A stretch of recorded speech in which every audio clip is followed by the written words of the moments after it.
Oh,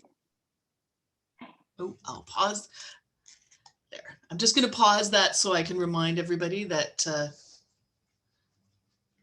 no, I don't want to. Oh.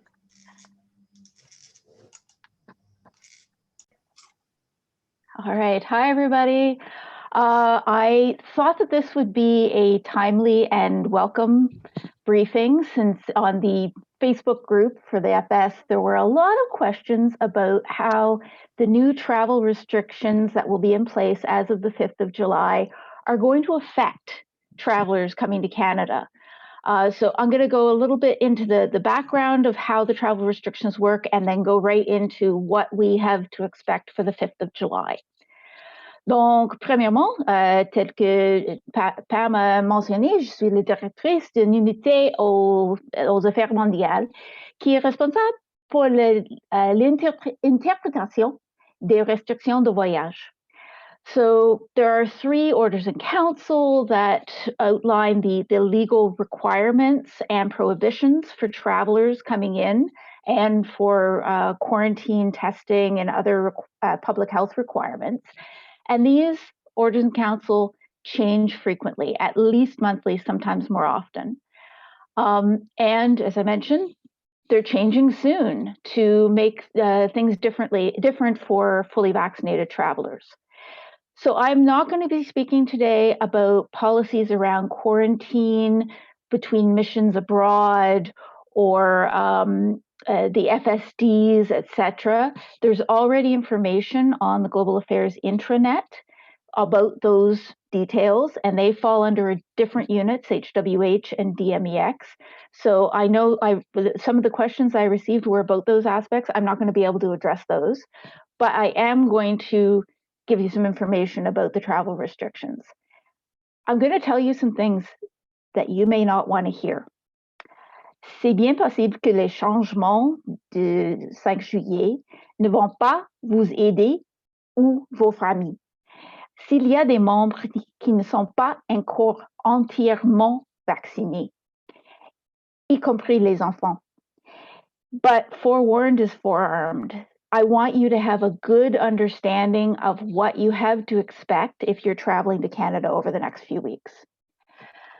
So one quick note, if in the orders in council, if there are 2 ways to interpret something and one of them is more restrictive, that is probably the way it is going to be interpreted by the Border Services Officer.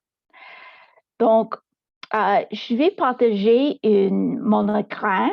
L'Agence de la santé publique a créé une trousse d'outils pour expliquer des restrictions actuelles et à venir.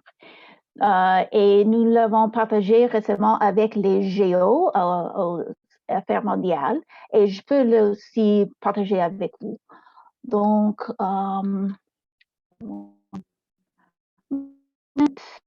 just getting everything set up here, technology, share.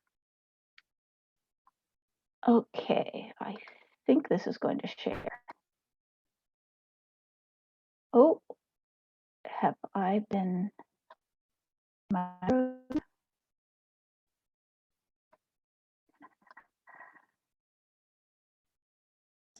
Oh, do you want me to share for you? Oh, am I frozen? If you could, yes, I sent it to you, and now my system is frozen. You'll hear me, yes?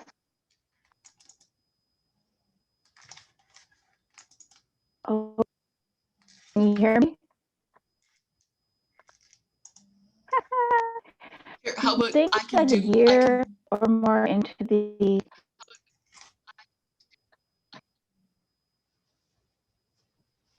Okay. Oh, are you sharing yours? I am. Do you want me to? Do you want to use mine, or do you want? Nope, you share. You use yours because mine seems to have frozen. Okay. And so let me know when so if you could go to slide 2. Okay. Oh, sorry. 1 second. I just need to. That's okay. While you're doing that, I'm just going to keep going because I know we don't have a lot of time. First, until July 5th, Canada's current travel measures continue to be in place. So anyone arriving will need to do a test 72 hours before departure by air or arrival by land. And note that for land arrivals, that test must be done in the US, even if you're coming in from somewhere else. And the traveler must provide that proof of a negative test result to be allowed to enter Canada. That test must be a molecular test. Do not do an antigen test. Just completely forget the antigen tests exist. It must be a molecular PCR or RLAMP test.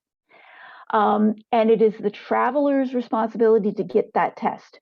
There were some questions about whether the cost of the pre-arrival, pre-departure test can be claimed on FSDs or travel costs, etc. I can't tell you that. You'll need to talk to the FSD advisors, etc. All travelers must be asymptomatic. You must wear masks and follow all travel health measures. And you must put information in the Arrivecan app or web portal about your suitable quarantine plans. I'm going to be talking about the app a lot today. I strongly recommend that you get the app. And there's details that you'll see in a moment on where to find that. Then every traveler right now must do a test on arrival, either at the airport or if they're coming in by land, they'll get a take-home kit and a second test on day 8 after arrival. And these tests on arrival and day 8 are provided free of charge. It is important to note that not everyone can come to Canada. It's mostly based on the person's status in Canada and their purpose of travel. So Canadian citizens, permanent residents, and persons registered under the Indian Act are allowed to entry. They have the right of entry to Canada. Others, such as international students going to a designated learning institution, work permit holders who have a job offer, foreign nationals who have prior written authorization from IRCC to reunite with or travel with family members in Canada. And I'll talk a bit more about that later. And others who fall under specific exemptions, such as to support Canada's critical infrastructure or supply chains, etc. Pam, if you could go to slide 7. So even if the traveler can enter, there are very few people who are eligible for quarantine exemptions right now. Des exemptions de la quarantaine sont émises dans les cas exceptionnels où les activités ne peuvent pas faites virtuellement ou par une autre personne déjà au Canada et qui sont urgentes. La raison pour laquelle la personne était hors du Canada n'est pas considérée, c'est les activités au Canada. Canada's travel restrictions are constantly changing based on domestic and international epidemiological situations. And as vaccination percentages go up in Canada, the risk of import by international travelers is somewhat reduced. The Government of Canada has therefore announced details of the first phase toward a gradual reopening, with a focus on vaccination and tracking of virus variants. And Pam, if you could go to slide 9, please. So, as of July 5th, the measures will change for travelers who are considered fully vaccinated, and I'll get into that definition soon, and who would already have been eligible to enter Canada. Tel que j'ai mentionné, ça inclut des citoyens, résidents permanents, ainsi que les autres voyageurs qui ont reçu une autorisation formelle du gouvernement, par exemple pour la réunification de famille. The definition of fully vaccinated is very narrow right now. And as of July 5th, it will continue to be quite narrow. It must be a full course, usually 2 doses, of 4 accepted vaccines: AstraZeneca, Moderna, Pfizer, or Johnson & Johnson. That last one, apparently 1 dose is enough, but the others, it must be 2 doses. It can be a mix as long as it is a mix of those 4. It cannot be any other vaccine. The last dose, the last vaccine, must have been done a minimum of 14 days before arrival in Canada. If somebody shows up 13 days, they will be treated as if they are unvaccinated. The proof of vaccination must be entered in the Arrivecan app or web portal.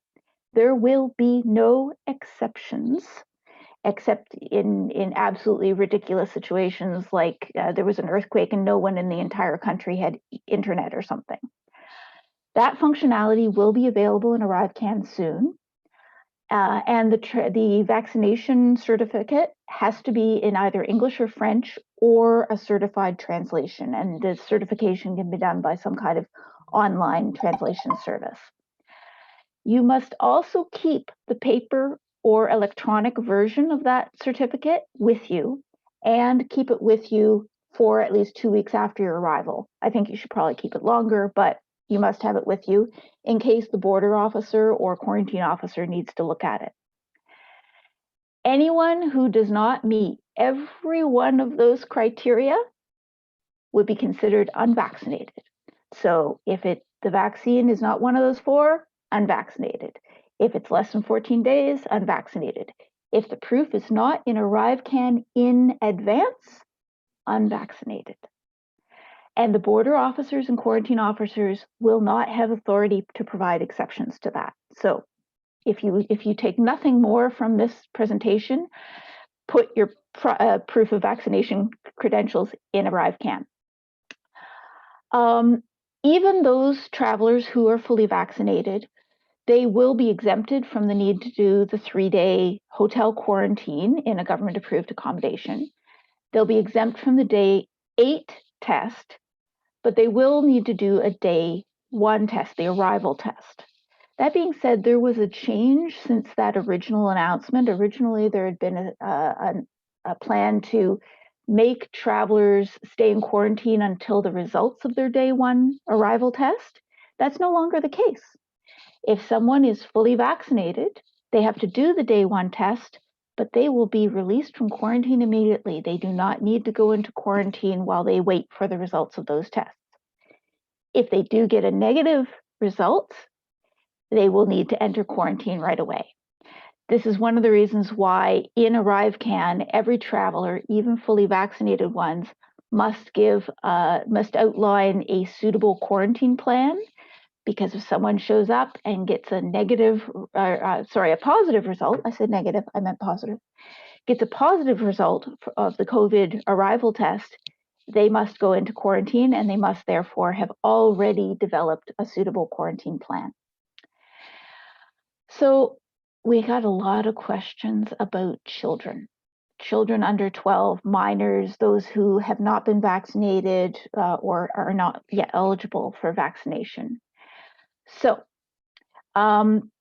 children under 18 and dependent adults who have very serious physical or mental health issues are already exempt from the need to stay in a government-approved hotel if they're not accompanied by an adult.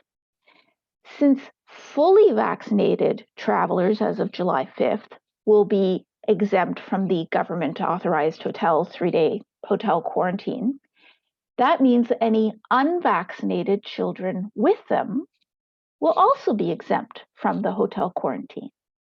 That being said, if, say, there are 2 adults traveling with their children and only one of the adults is fully vaccinated, the children must go into the government-approved authorization or accommodation with the unvaccinated parent. So both parents fully vaccinated as per that definition, they and their kids can make their way to their final quarantine destination. One parent not fully vaccinated, that parent and the children must do the 3-day government-approved accommodation in a hotel. Like I said, I know I'm telling you things that you may not want to hear, but. So Pam, if you could move to slide 12, please. I have 4 pieces of advice for you all, and then I'm going to get into some of the answers. First, strongly recommend that you download the free Arrivecan app and update it on July 5th, or use the Arrivecan website as of July 5th. It's accessible for those with disabilities. 2, even if you were fully vaccinated under that narrow definition, you still need to provide your suitable quarantine plan in Arrivecan. 3, I recommend that you register in advance for your arrival test. Details are available on travel.gc.ca in the COVID section. You'll see a flying to Canada checklist or a driving to Canada checklist. There are useful links and details on those checklists. And 4, check travel.gc.ca before you leave, because the restrictions may have changed. They are constantly being amended, adapting. There are future changes coming. More information will be shared. For example, there were questions about booster shots. How are they going to be reflected for the definition of fully vaccinated? We don't know yet. There's also a plan underway for an outbound proof of vaccination credential for Canadians. We're not there yet. At the moment, Arrivecan for incoming travelers, that's what we have right now. There are going to be changes, but Arrivecan is the app that you should be using. Donc, j'ai reçu quelques questions à l'avance. Premièrement, plusieurs personnes demandaient si c'est possible de se rendre à leur destination finale par vol intérieur, autobus, etc., sans demeurer dans un lieu d'hébergement autorisé par le gouvernement. Oui, pour les voyageurs entièrement vaccinés qui répondent à tous ces critères d'exemption, ils peuvent se rendre à leur destination finale. Ils peuvent prendre des vols intérieurs et d'autres moyens de transport en commun, mais ils doivent suivre toutes les mesures de santé publique tout au long de leur voyage, comme porter un masque. Les provinces et les territoires peuvent avoir leurs propres mesures aussi. Donc, je vous conseille de vérifier avec les provinces s'il y a des restrictions provinciales ou territoriales aussi. Also, regarding traveling with unvaccinated children, I do not yet have this in writing. Some of the finer details about how things will be operationally put in place as of the 5th of July are still in the works. But what I've been told by colleagues at the Public Health Agency of Canada is that domestic travel will be okay for unvaccinated children traveling with fully vaccinated parents. So you will need to put the details of how you plan to get to your and the children's final quarantine location in your suitable quarantine plan in Arrivecan. And ultimately, it will be the decision of the quarantine officer. But what we've been told is that, yes, domestic transit flights between the arrival city and your final destination, we understand that they will be okay. Again, check travel.gc.ca before you get on your flight to Canada. A few people asked about how to get proof of the vaccination documentation and will be acceptable. There will be information or there is information already at travel.gc.ca. There's a section called How to Meet the Fully Vaccinated Exemption. That has all the information at the moment on what is going to be required.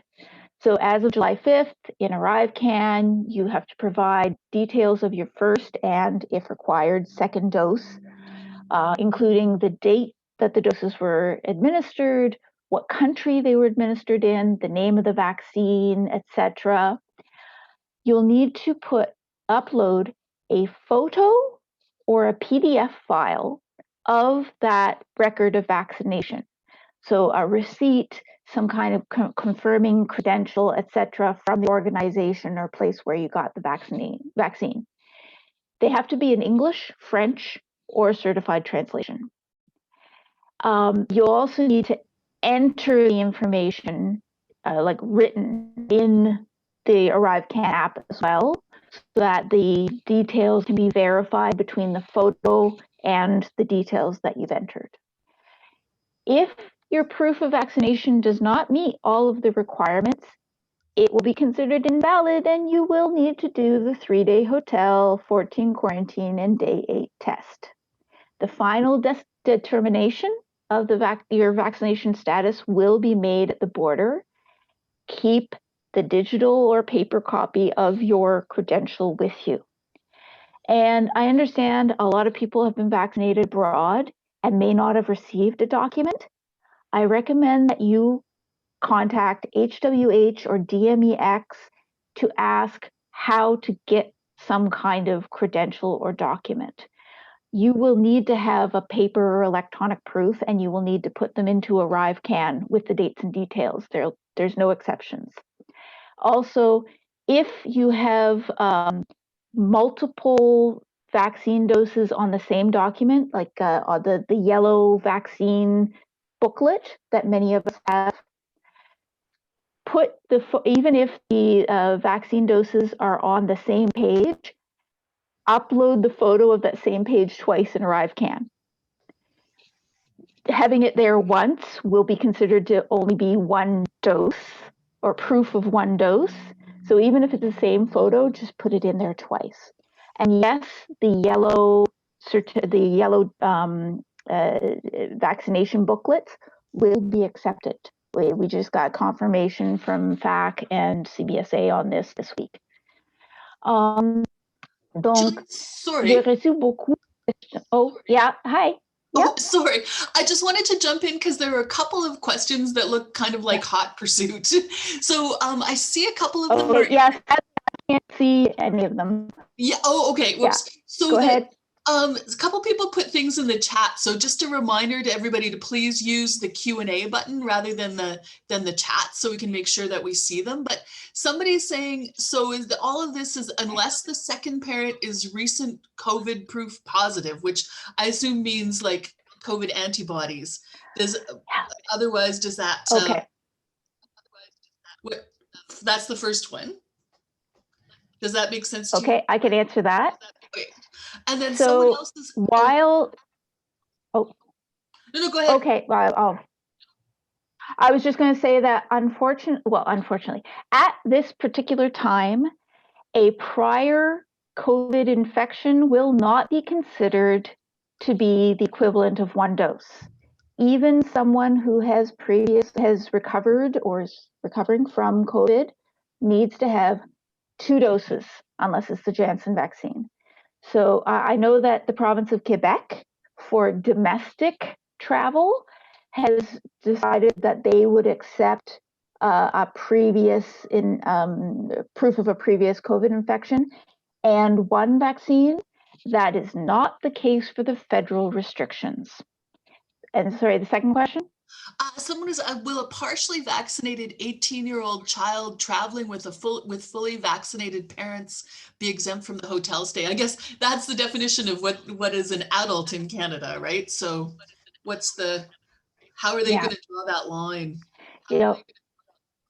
Minors who are traveling with fully vaccinated parents would be exempted.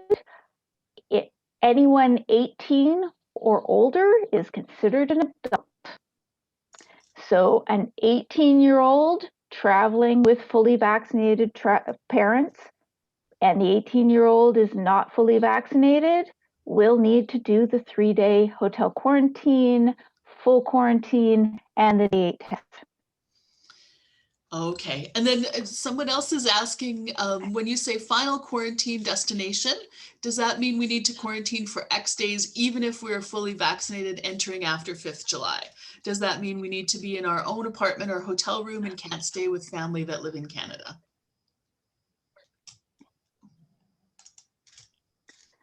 So fully vaccinated travelers who meet those specific that narrow definition, will not need to quarantine, but must have a plan for quarantine in case the quarantine officer decides they need to or their test comes back positive.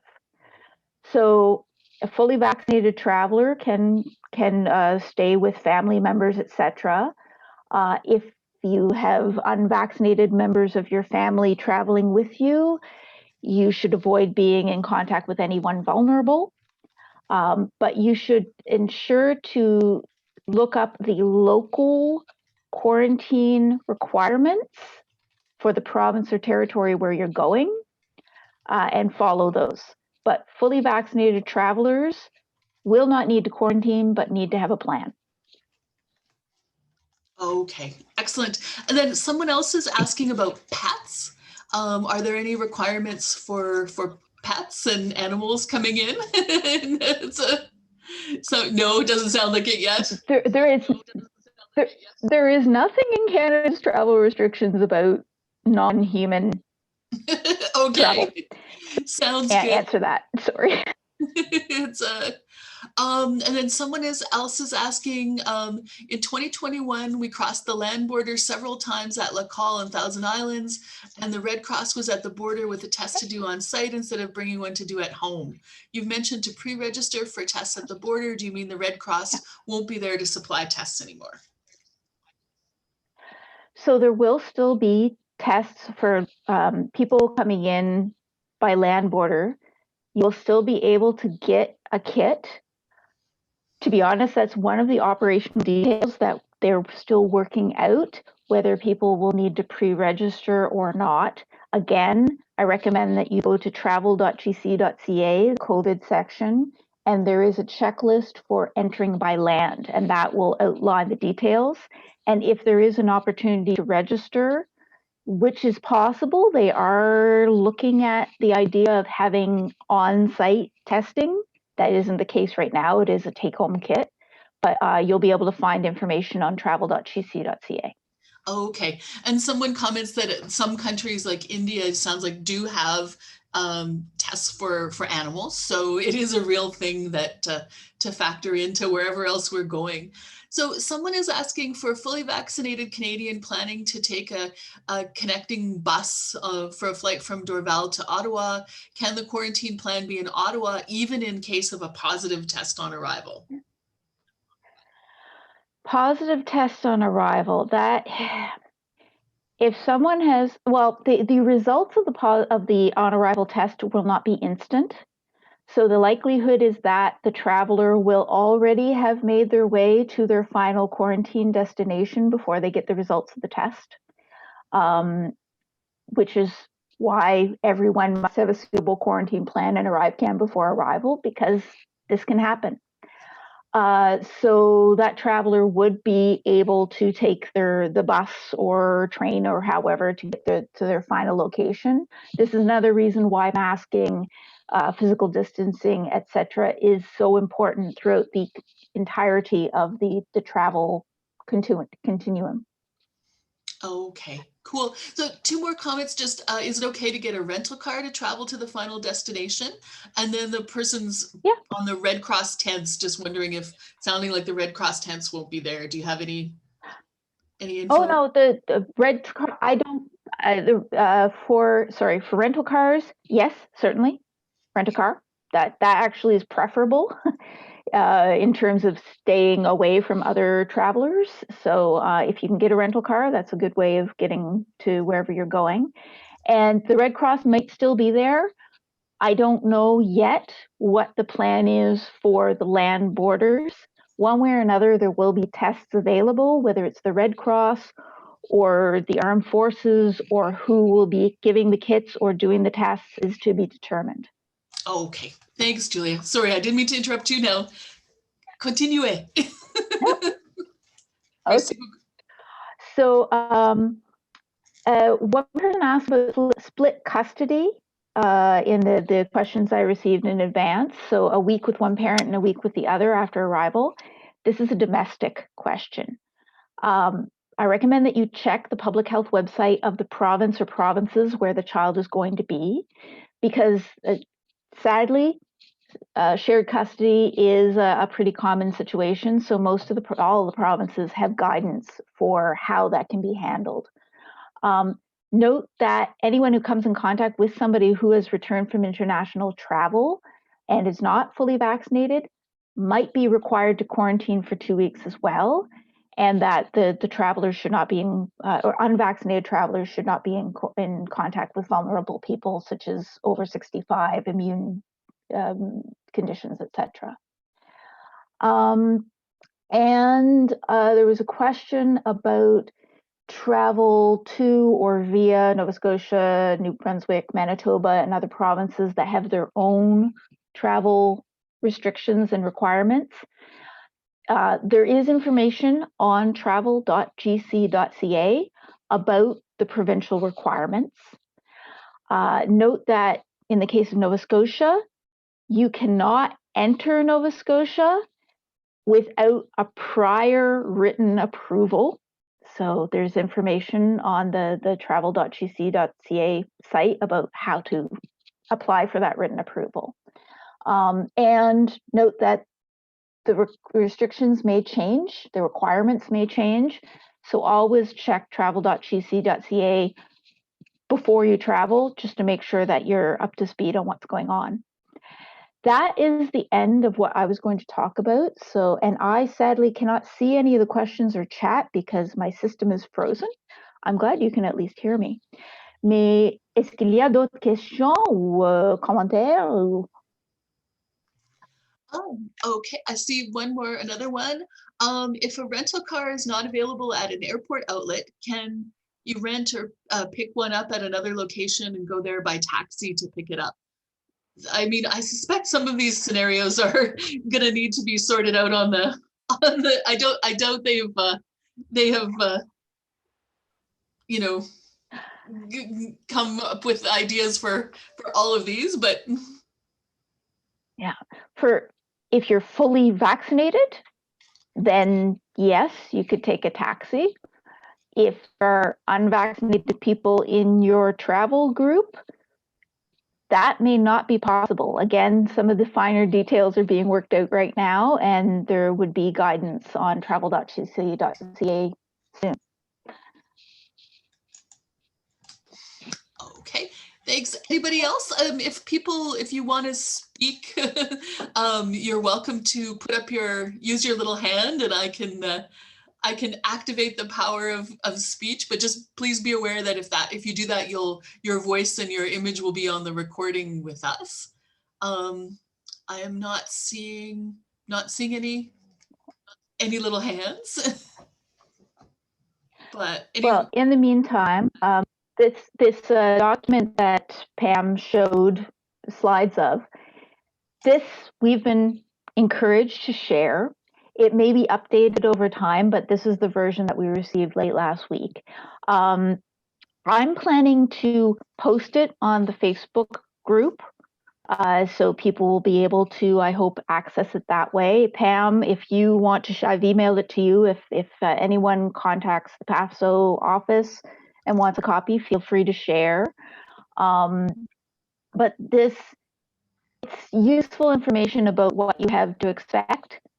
Keep checking travel.gc.ca because the details will be clarified over the coming days. Thanks.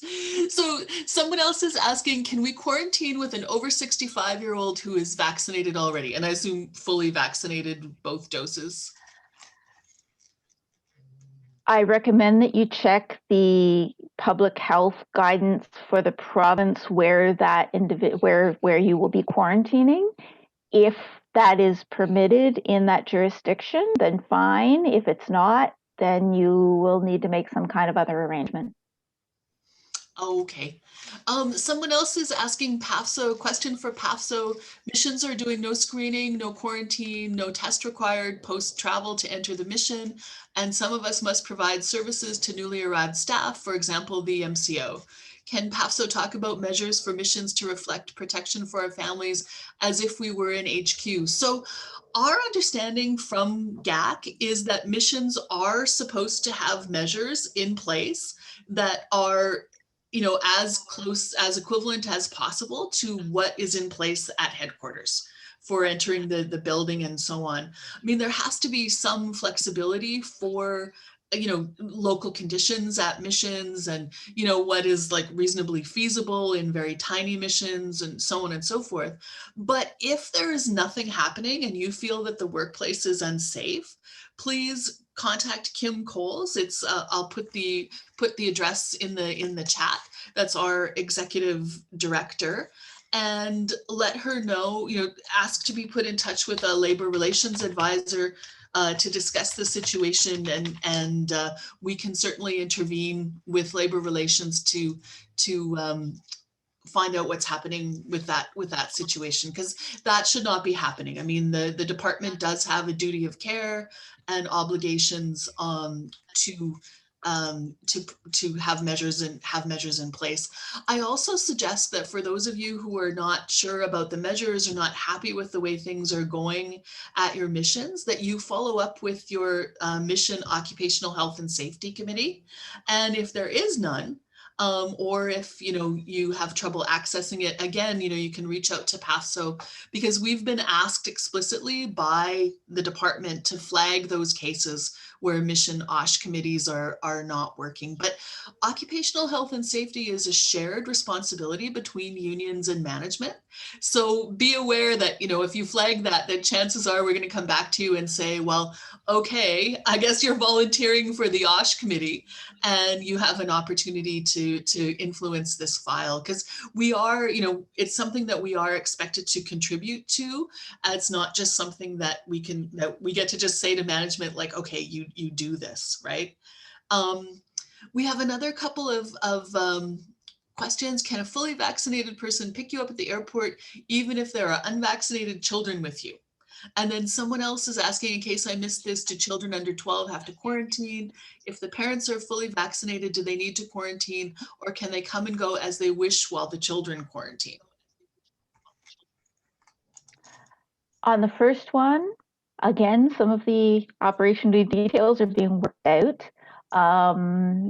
But yeah, I'm not 100% sure. I think that they would be able to drive the family if, you know, the driver is fully vaccinated. But I would recommend that everyone still wear masks, etc. But again, those details are being worked out, and guidance would be available on travel.gc.ca soon.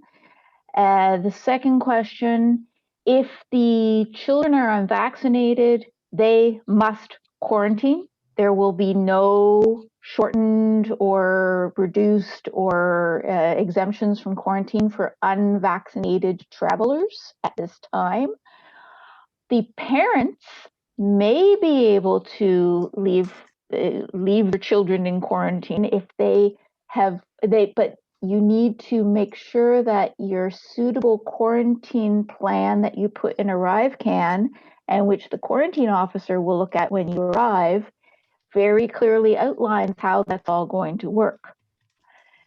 This is another one of those details. We think that the parents may be able to leave quarantine, even if their children are at home in quarantine, and you don't need to like put your child in a room and feed them with a slot under the door or something.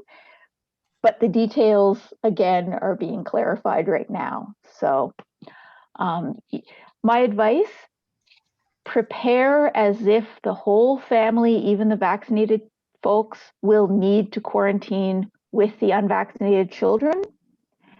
Maybe it won't be necessary for the fully vaccinated parents to stay there the whole time, to be determined.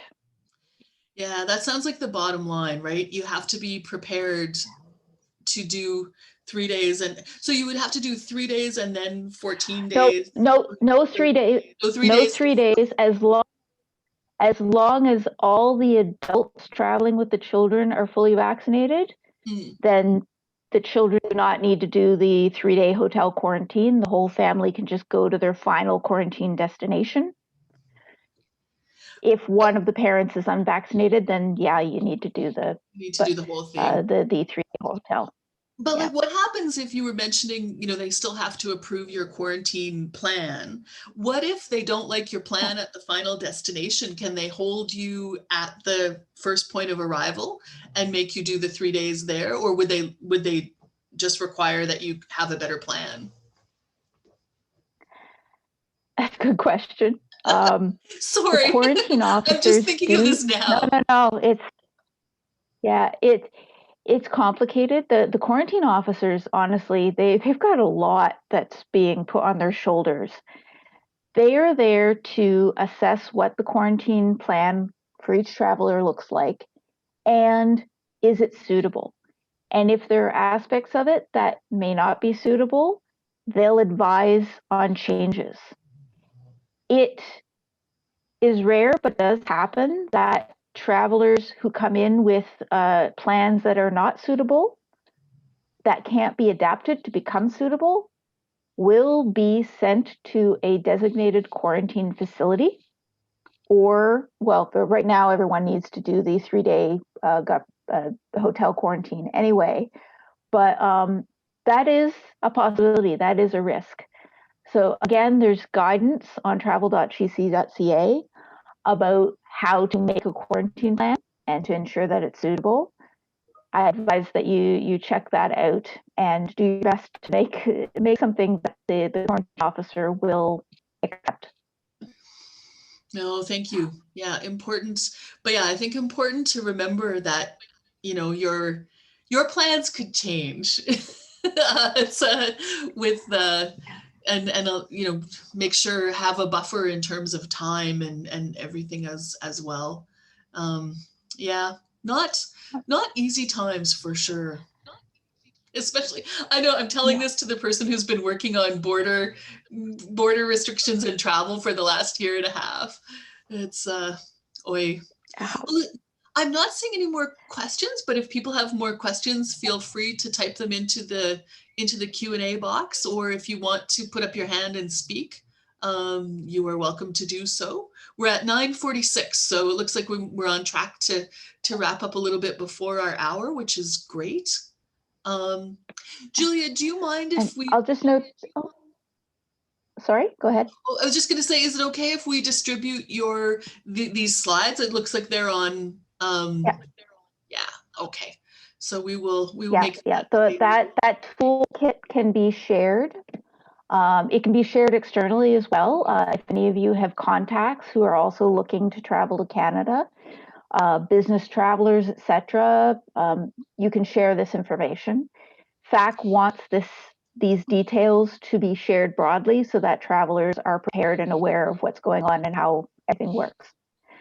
And I'll just note that in the Facebook group where this idea of this briefing came up in the first place, I'm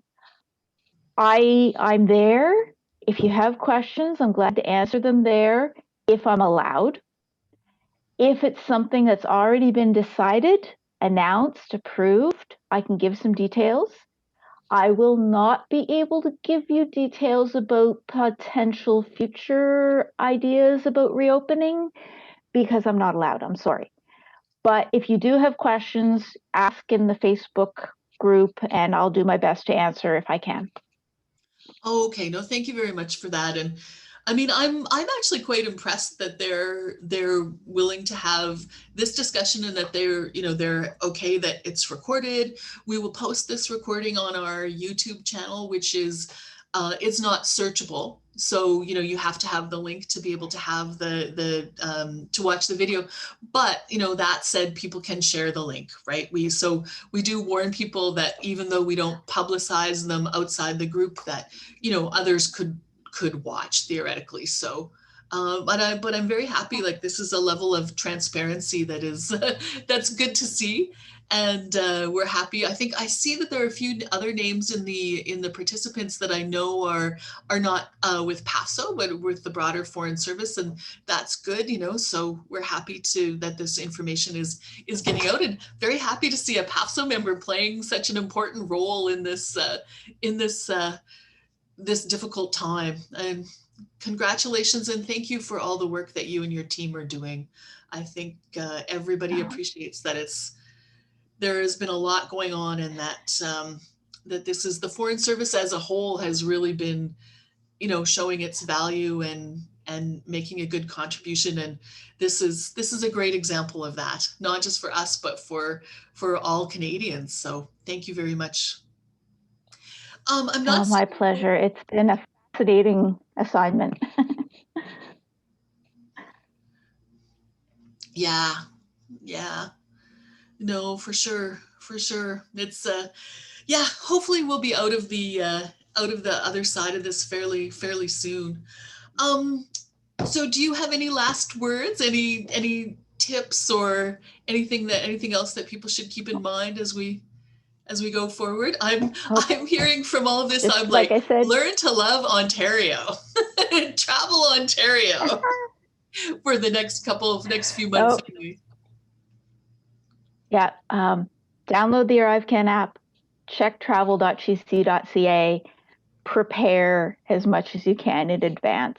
That's the three takeaways.